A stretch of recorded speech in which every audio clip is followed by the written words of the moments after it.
Hello and welcome to Access Chat. We're actually delighted to welcome back Abby James. Abby is a third time appearance on Access Chat now. Third time, third job. This time you're actually representing Barclays, and we're delighted that you're representing Barclays because Barclays Access have been fantastic supporters of Access Chat over the last 6 years or so. We're in our 7th year now, and to be honest, probably wouldn't be here without that kind of long-term support. So thank you to Paul. We know you're at home suffering deeply with man flu, but you know, we're very happy to have you here representing the team, Abby. So welcome. And for those that haven't been with us for 6 years, do you want to give us a bit of a reprise of your background? Well, thank you. Thank you for, I want to say thank you to Access Chat as well, because on behalf of the accessibility community, that's 7 years, you've given us such wonderful conversations, insights, and raised the profile. So clap back. So yeah, I'm Abby James. I've been in the assistive technology accessibility world for nearly 2 decades, combining everything from developing assistive technology, researching, user testing, and in the last few years, particularly focusing on digital accessibility, web accessibility. I've worked with policymakers, schools, universities, businesses, you name it. But now during this year, I moved to Barclays, which has been a really interesting time to change jobs. And it's working with our digital channels to make sure they are as accessible and inclusive as possible. So that's both to our customers, but also to our colleagues. Which you can imagine is a very diverse range of roles internally and externally as well. So everything from our main banking apps through to our corporate banking, investment banking platforms, huge different portfolio of projects. So it's a really interesting challenge. So I'm here today to chat with Access Chat about reflecting back on the year and looking forward to the future. And what a year it's been. It's a year like no other.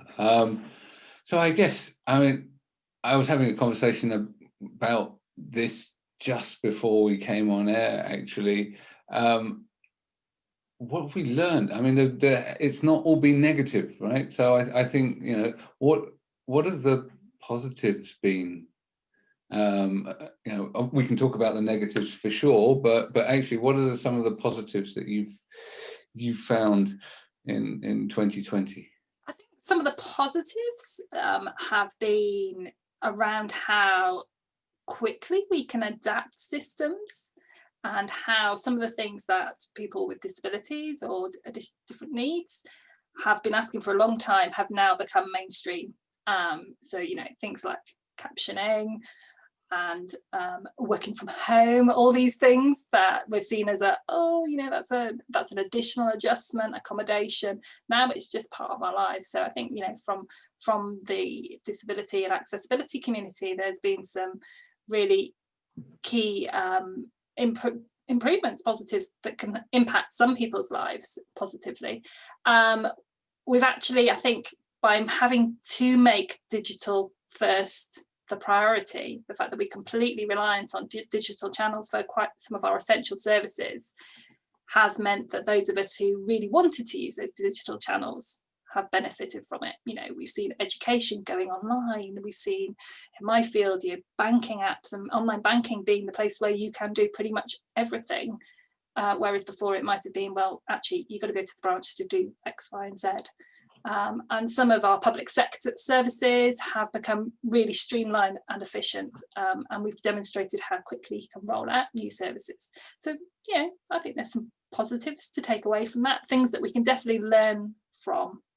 I wouldn't want to roll back 2020 and lose everything we've learned from it.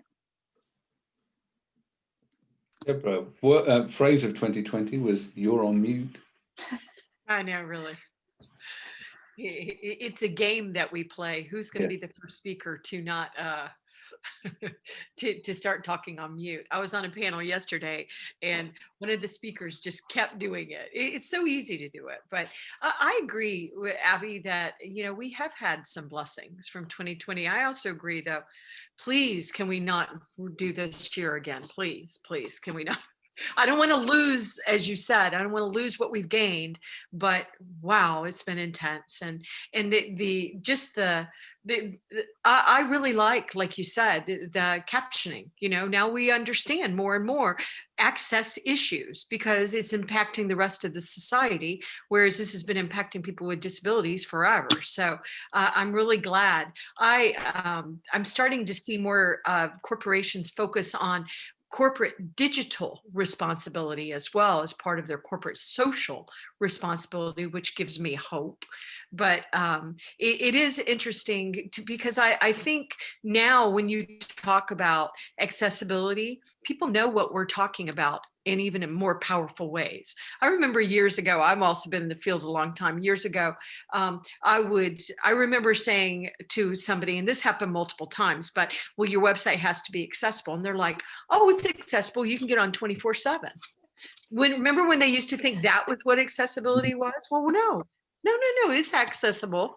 So it feels like this year, we took a real giant step forward. I understand in a lot of ways we went backwards too, but I think that I'm very, very I'm very hopeful about that as well. Antonio, I don't know if you want to, chime in here. Well, I've seen a grow in terms of awareness, like you were saying, in terms of captioning, subtitles, people really making that more widely. But I also have seen large events where you pay a good amount of money to attend, where that was completely forgotten or taken to a kind of a free mode option that is supposed to work, but in the end doesn't work because there are technical limitations. I think there's definitely more awareness about the importance of making things accessible, but there's still we've seen that a good number of individuals are going to this direction, are more engaged on this conversation. And what I've seen interesting is events that are not necessarily relate with the industry, with accessibility, with providing support or leading conversation that with people with disabilities, are talking about these topics more often.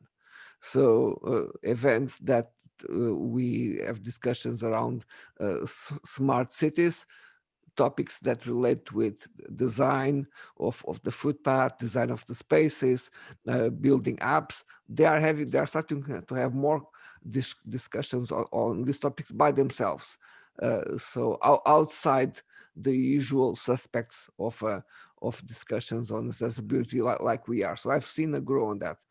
But I think one of the areas that I haven't seen that much progress, unfortunately, and considering that we are all now buying online, is at the level of marketing and online sales.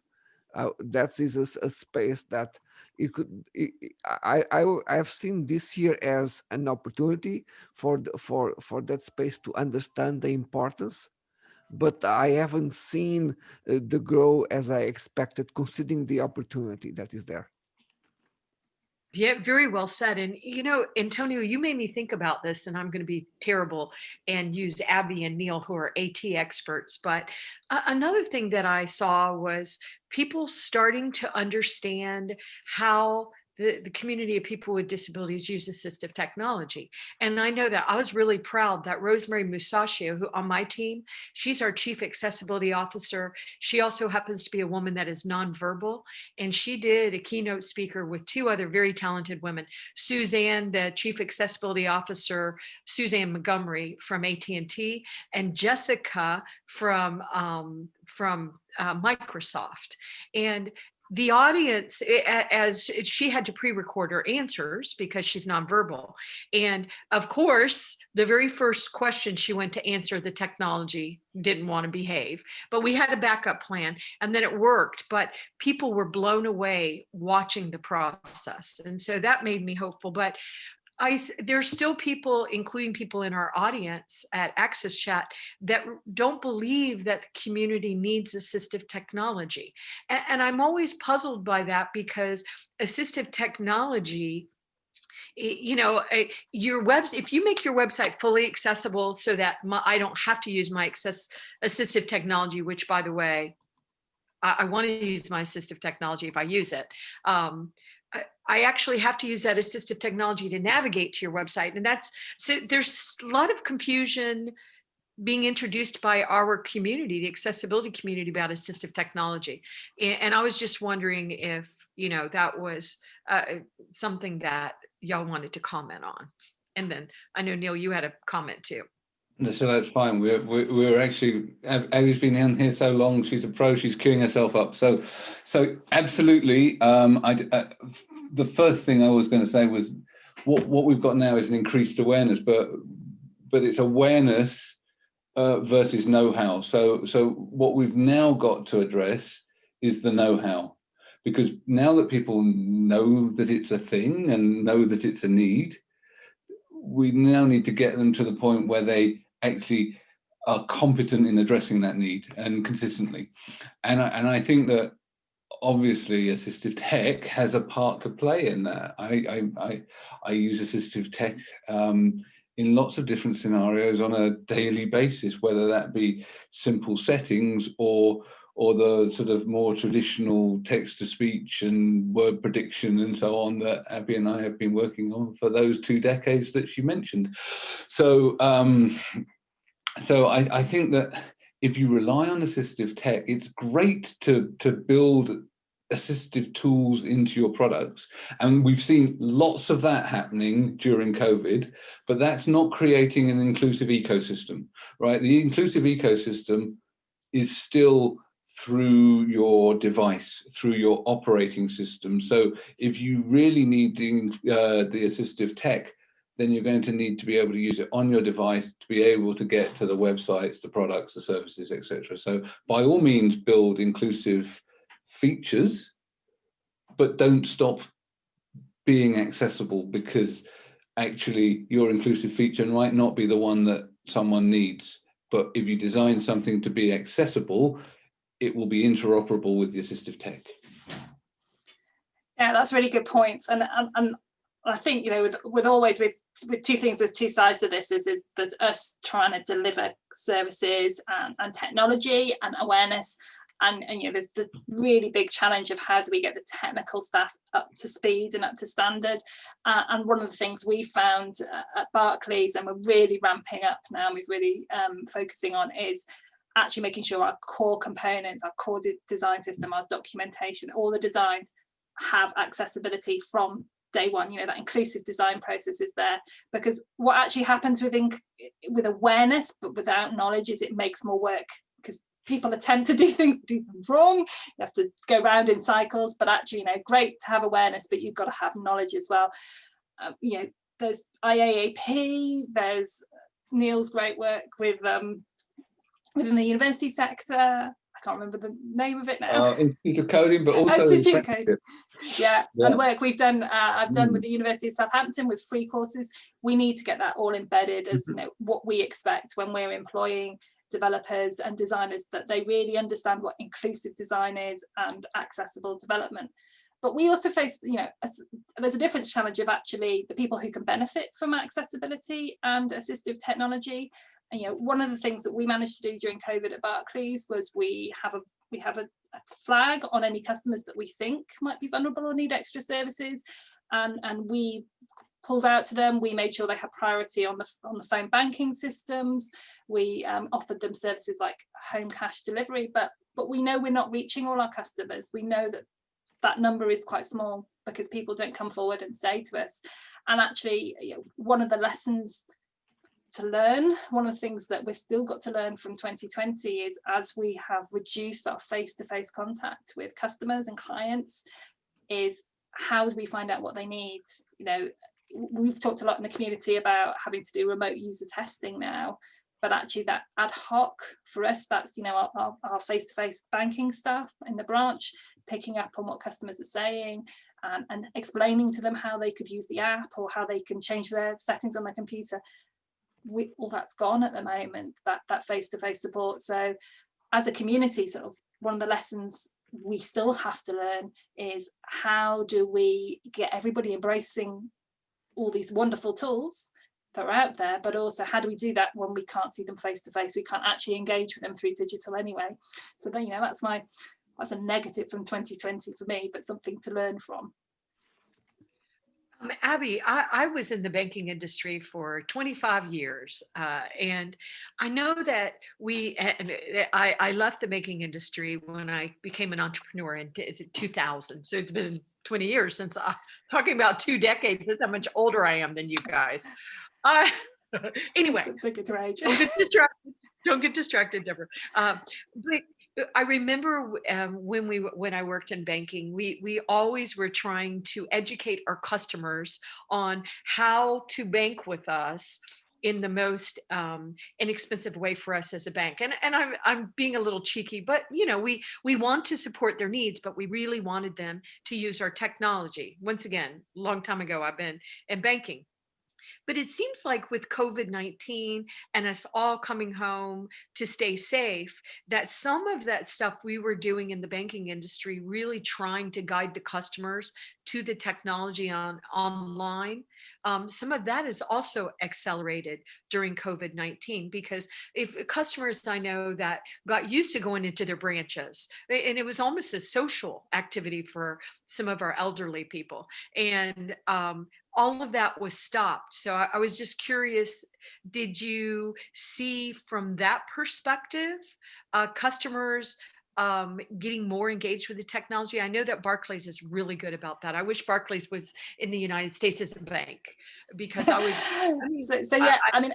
Across the sector and within Barclays, the amount of online banking transactions, through the app, it's just exponentially grown, because it's just keeping it all working while everybody has been completely reliant on has been a huge focus. And so it's making sure really that digital is, and I think as people have started to use it, there's a lot more services and transactions that can be done through it. So even using video calling through the app, like a secure communication process, making it easy so you don't have to go through phone banking. That's all really taken off, and we're looking at new forms of communication.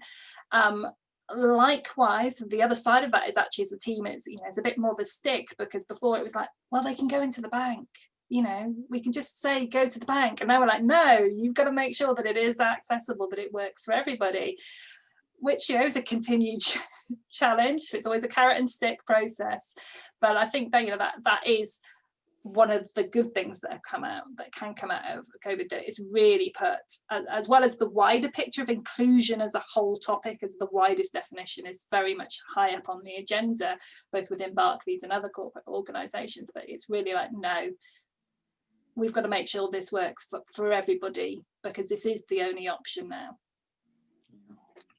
Yeah, I think that has been such a sea change, and it's not just about the products and services we're building now, but it's starting to percolate into what are we going to build in the future. So if we are going to, to use the phrase "build back better," what are we thinking about? What's the banking sector thinking about? What do you think the opportunities are for us to take what we've learned and feed in? Some of that might be, changing corporate attitudes and culture towards inclusion. Some of that might be the change in technical processes and mindsets or whatever.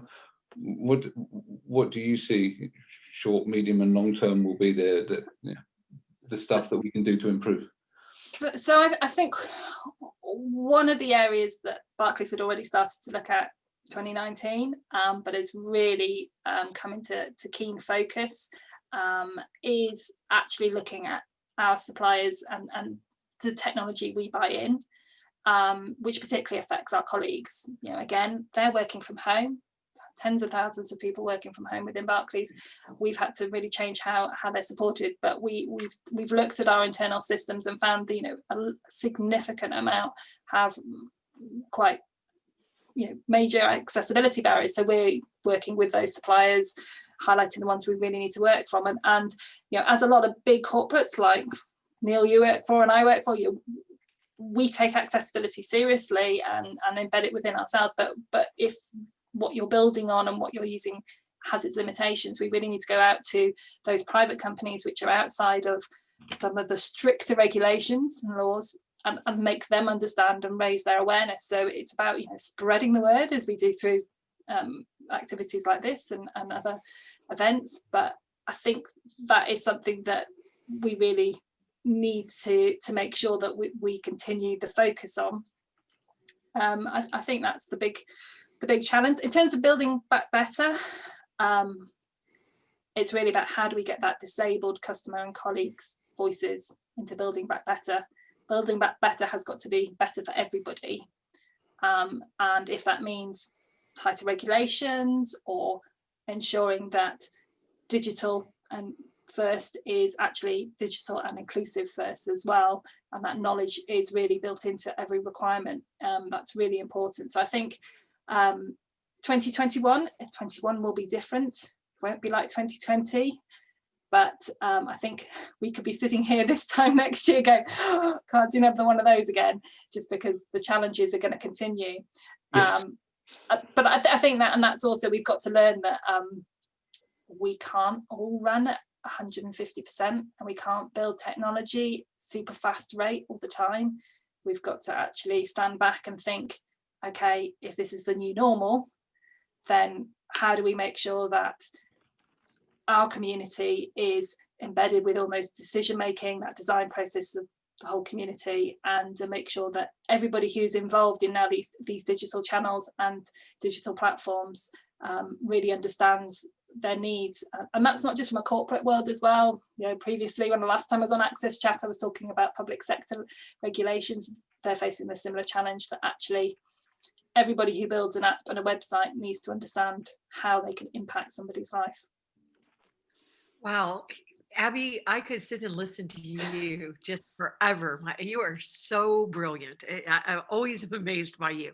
But I was going to ask a question, which of course you immediately answered before I could get it out. But, it's interesting with the really making sure the right people are invited to the conversations almost, right? Which we're all trying to do. And I know the current president of the United States, who shall not be named by me, started attacking diversity and inclusion, which I thought was fascinating. And in a way, maybe the right word is not attacking, even though we are using that. But what this person said was, all people should be equal, in which, by the way, I agree with. All people should be equal. So we were almost not officially making it illegal to show preference to some people over other people, but you were going to get in trouble. And actually, we even set up a whistleblower thing so we could tattle on each other, which, by the way, is not the United States that I live in. So, but it was also fascinating at the same time, because we saw a couple of our corporations actually get entangled in this. And so the president was doing multiple executive orders about this. And I understand, once again, that as human beings, we should all be treated equally, but we're not. So we have to be more deliberate about making sure that women are included, from the intersectionality, the African Americans, brown and black, and LGBT, and all the stuff we know, right?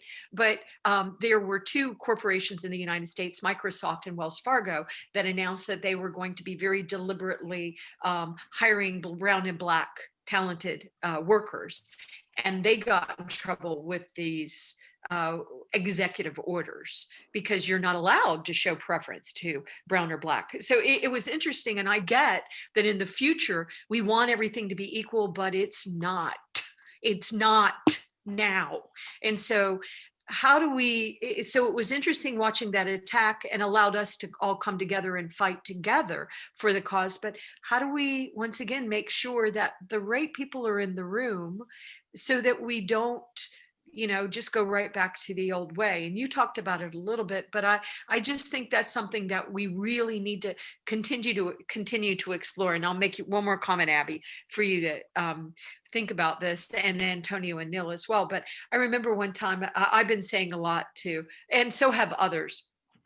Let's be more deliberate. If you're a man and you see a panel of only men, push back and say, I'm sorry, I'm not going to be on the panel. If you are doing a panel and they're not going to have captioning, sorry, I can't be on your panel. I mean, and you're seeing this already. You're seeing men be allies to women. You're seeing accomplices and things like that. But it does feel like we have to be very, very deliberate. And I was saying that one time, and Caroline Casey, who we all love, said, I agree. I'm going to give my seat at the table up. And somebody said, no, bring more chairs to the table. But the reality is, that's what we've been trying to do. And the reality is most certain people don't ever get to that table. So how do we, with the complexity and the nuances and everything that's happening, how do we make sure that the right people continue to be at the table and we continue this behavior that so many of us are trying to do now? And I know I'm asking you gigantic societal problems. So I can't wait for the answer. Yes. Yes, on a Friday afternoon. Yeah, really, really, Judge. I think, and it's been challenging thing. The whole inclusion debate is so mixed, and I think that's it's one of the things that keeps us all going with the accessibility community is trying to get people engaged, but also it's so complex. And I think even from a personal perspective, I've been in that situation where people have called out a panel. But actually, I knew that of the 4 people, 3 of them had disabilities, but only 1 was visible.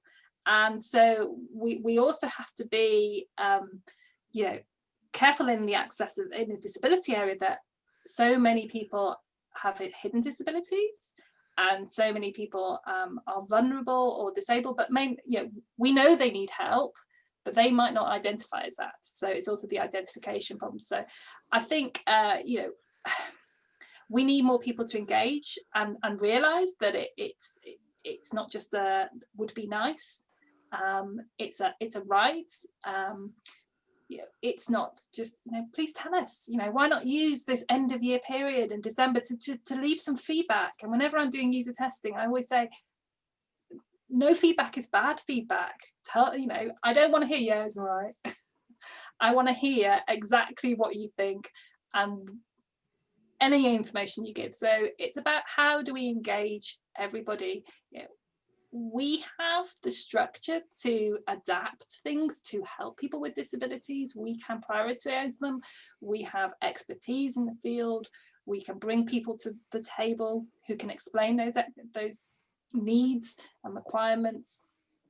And it's about educating people in the social model of disability, about making people realize when they are building environments, whether it's buildings or whether it's an app or whether it's a skill for the speech device in my room I can't say the name of, that you might be disabling somebody if you are creating that environment and turning it around. And with all diversity and inclusion, it's about, well, are you disabling somebody? Are you excluding people? Because it's not the people themselves that are choosing to want inclusion, it's you being exclusive. Absolutely. And I've been there where I've had people calling out our entirely disabled panels for not looking disabled enough. It's like, oh, sorry, are we not the right type of disabled? Oh dear. Yeah. So I'm fully with you. And not everyone wants to be talking about themselves all the time. They're not me. Know thyself. But absolutely, it's I think that the sort of the stuff you talked about as well about not identifying as disabled is really is really key. You know, we talk about my parents a lot not identifying as disabled, because older people, as you acquire conditions, you don't suddenly acquire the mindset that you're disabled, or it takes you a long time to adjust to the idea that the thing that you're struggling with is a disability.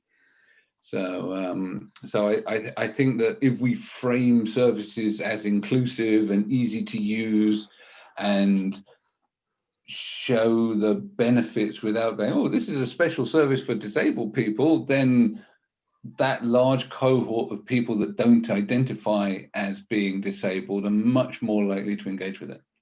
And I think that's one of the benefits that's come out of this year, because we're having to do that inclusivity, because everybody's being forced to go online, and although some of it is really painful, because some of that, you know, that innovation in services has led to some fairly lumpy digital experiences. They are iterating really quickly, and they're improving significantly really quickly.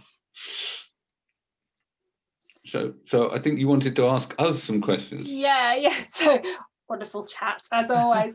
So I suppose when I'm reflecting back on 2021, I sort of feel like we're a bit like SpaceX at the moment. You know, we've got these prototype rockets, we put loads of fuel in them, and you know, we're nearly at that point of lighting the rocket, and all these experiences we've had, it's like, where can we go from here? And so I suppose it's like, what are your predictions for 2021? Looking back on where you were a year ago and thinking, well, actually, are we on the same path for accessibility, or has this year completely changed our priorities and where we see the accessibility and assistive technology community going? Have we diverged completely? Am I taking the first shot at that? Well, that's a big question. It's certainly she's asking us hard questions now. Yeah, no, it's good. It's fair. It's fair. I think it's massively accelerated the adoption, and I think that will change the landscape, because I think larger companies are going to get into the game. But I think that's only part of it, because I think the other part that I am seeing is the stuff we talked about that Barclays are engaged in, that we're engaged in through communities like Valuable 500, which is that strategic leadership is getting engaged in this, and that has changed, and that will continue to be a game changer. And I think that whilst a few of us might have liked that to happen previously, now we can see it's happening, and I think that really is as a result of a change in the sort of landscape of technology, how we do business, and society. So there's really significant changes at the end of this exhausting year. So yeah, yes, there's tech, but there's all of this other stuff too, and a lot of the stuff that has changed for me in the world that I'm in is not about the tech. It's about the willingness of other businesses and other parts of businesses and other functions to engage on the topic, and that they see that it is valuable, necessary, required, and that means that you're doing stuff at a totally different scale. And then we need to not just do that at scale within our own companies, but across companies and together. And so yes, that's changed. No, this year I've seen some new organizations joining Purplelight up, and while looking at that, I started to observe the way our employees of certain companies started to go on board in a very organic way. So there was a kind of a trigger from organization, and employees just naturally follow that path. So it was not just the group who was part of the Purplelight, it was all the employees of that organization joining. So sometimes organizations need to create this kind of a trigger, and people will naturally follow up. They are just waiting for a moment just to do it, and they feel, oh yes, this is something that we need to do. And following that, I see something that I would expect to happen more over the next year is more organizations are going to push back at the procurement level. From, and it could be from a startup that is trying to pitch them for a service. It could be a large software vendor that is telling them, oh, we have a big software solution for you to manage your online events, and organizations are going to ask more and more, is the software and the services that you are selling me uh, accessible, or this is going to have a negative impact on my customers or on my employees? This question is going to be more on the table. And if you are listening to us, it's important that you start to realize that don't bother to reaching us out if your software for some reason is going to exclude people. Don't even try. Go back, fix your problems, and then come back to us. And that's, I close my for now. Well, and what I've seen, and I'm very excited about this, and I've certainly seen this in the US. We cannot have accessibility conversations in a vacuum, which we have been doing for years. I know here in the States, we've been very bad about that. We have groups that are focused on disability inclusion, groups that are focused on disability inclusion from the B2B, and we have IAAP, for example, in the United States, even though they're a global, and they're working hard on being more global. But the conversations aren't together. We are having them there are these major gaps in the conversation. So one thing that has happened in the States this year because of COVID is that we are having these, well, and because of, Black Lives Matter and Me Too, and, the United States trying to figure out who are we? And who are we in as part of the world as well. But the disability inclusion and the diversity and inclusion, really inclusion as a big word now with accessibility, it's got to come together. And I'm seeing very interesting things. And I'm watching this and thinking, is it just where you're looking, Deborah? Is this why you're seeing this? But I'm actually seeing young, diverse women in the United States that are working for major brands, especially, really stepping up and taking the microphone in ways I've never seen before. I'm working really hard to support these women to make sure I'm inviting them into conversations, and others are doing it as well. But something's happening, especially with women in these conversations, not just women, because men are engaged too, but something very important I think is happening, because we keep having these conversations about accessibility in a vacuum. But if you're a corporation and you want Barclays, Barclays and Atos is, y'all have so many things that you have to do, and there's so many moving parts. But corporations understanding, which Neil talked about this a little bit too, that we have expectations of you. And Antonio talked about this. We have the wonderful, valuable 500, which some countries are not supporting it. I'd like to see my country and the leaders in my country doing a better job of supporting organizations like Valuable 500, where the CEOs are coming together to have a global conversation, to have national conversations. But so I think a lot of the COVID-19 actually pushed us forward to have to solve some of these problems. Now we're understanding, seriously, WITI, Women in Technology Institute in the United States, they had an entire 3-day panel about inclusion and accessibility and sustainability. So they pulled all the things together, and I've never seen such diversity. So and the last thing I want to say, I think many of the corporations in the United States, whether they're global or whether they're national, are starting to see what we've been saying all along. You have to join these conversations. You have to include us. You have to hire us. You have to make things accessible, not just from a US perspective or wherever your flag is flying, but you have to take care of your entire geo footprint. If you're employing people with disabilities in the US and the UK, and you're not doing it in India where you're located, we're noticing. So I think that is something that has happened that I'm excited about. And I think it's going to continue to push us all forward too, those nuances. Yeah, I think it's been really interesting to reflect back and see that the one thing we knew was always critical is leadership, and getting senior leadership, or whether it's global leaders involved. And Barclays has an ambition to be the most inclusive and accessible FTSE company, and that means that it's trickled down in all our objectives, it's embedded within our compliance structure. So that's how we've done it. But I think we're really interesting to pick up on, Deborah, is actually it's that groundswell as well. We've now got people entering the workplace who are, I hate the word digital natives, but I have a teenager.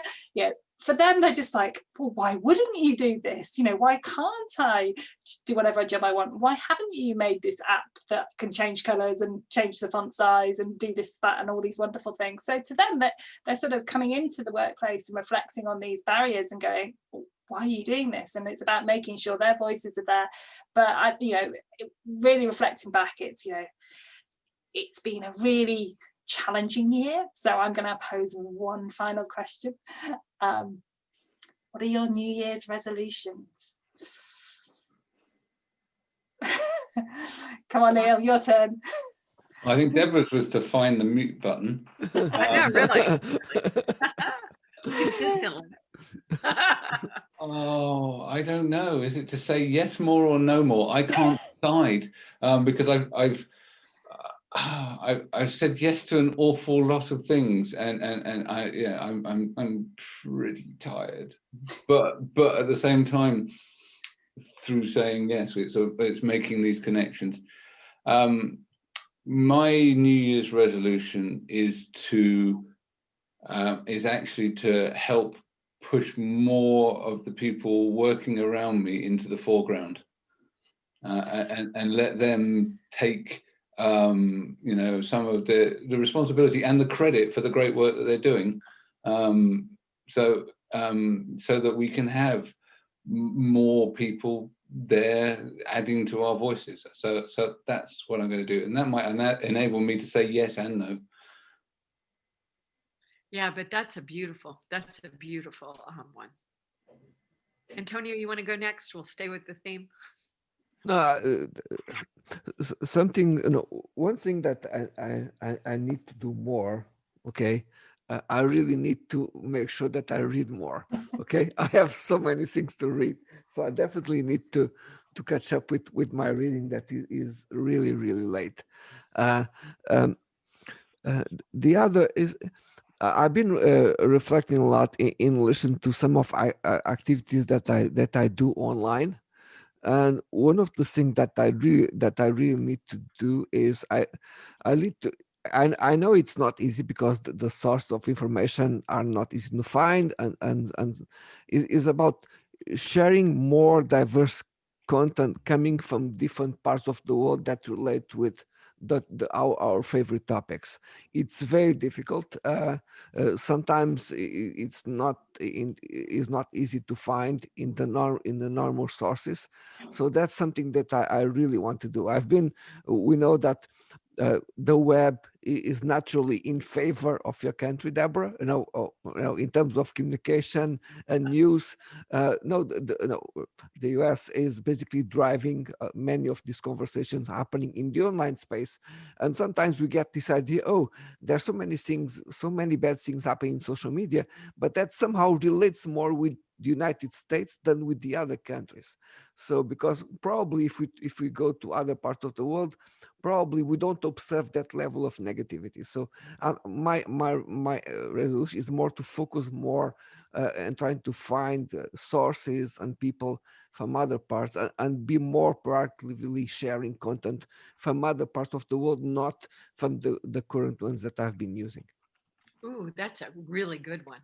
And I think that's so important. And I've often said that when I first got into this field and I started being invited around to speak, it was because I was American, and because a lot of countries just figured we had gotten it so much figured out because we're really good about bragging about what we do. There's so many good things about the US. I'm not going to talk about what's not working right now, but there's a lot of good things about this beautiful country that I live in. I'm proud to be an American. But mine is a little different. And I hadn't really thought about it, Abby. That's a great question. But one thing that I struggled a lot with in 2020 was this illusion that I had. I don't know where I got it from, that I had any control at all of my life at all. And I've been working on understanding I have zero control. And I think that is a theme that I will continue. I've already been doing what Neil said, and I love his, put other people in the foreground. I've been really doing that well this year, but understanding that I have no control of anything and being very deliberate about, and I've always been doing this, but I'm going to be more deliberate about only doing things I love and that speak to me. And I already, I'll work with people if I feel really good energy from a person. I already will do whatever I can to help them. But when I'm feeling energy coming that I don't want to play in, I had this happen yesterday with somebody, and I just no longer am going to step into situations that I know that I'm going to regret. In the past, I guess it goes back to what Neil said, that you say yes too often. I said yes to almost everything this year, to almost every speaking engagement, but I think I'm going to be more careful with yes in 2021. Yeah. Oh, that's really interesting. And every single one of those resolutions, I thought, yeah, I'm with you on that one. And I think the phrase I've heard of 2020 is understanding, is it dislocation of expectations? So we've all got to just have no expectations and we'll all be fine. And I suppose that's something I'm going to try and continue. And I suppose, and all of you, same theme. I think one of the things I'm very aware of is we've lost the face-to-face networking. I'm not a writer. I can't write, so I don't blog. I occasionally, get on Twitter, make some spelling mistakes. But, that face-to-face communication of bringing people into conversations, mentoring new people and getting them involved in the community. And so I think my resolution is going to be to find a way of pulling people in and getting them exposed to the community. They're not just the people shouting the loudest and being the, no, this is WCAG and this is this, and making sure we have some way of bringing in the new blood and sharing what they're doing without relying on them speaking English and being a great writer and having great technical knowledge. And that's my one to ponder, to how to do that in the new year. Let me know when you've got it worked out, because I'll be joining you. So I'll probably be on New Year's Eve going, Well, I've failed for 4 decades to do the read more one, so I'm not going to make that resolution, because I know I've got a shelf full of unread books, and some of them, the spines have faded because they've been on the shelf so long that the sunlight has eaten into them. It's been a real pleasure, as always. So have to thank our supporters, Barclays Access, My Clear Text and Microlink, for continuing to keep us on air. And we look forward to you joining us on Twitter on Tuesday. Thank you very much. I will be there. Thank you, Abby. Thank you for everything you're doing. We appreciate you, and we love Barclays. So we always love Paul. So thank you. Get well. Thank you for a wonderful chat.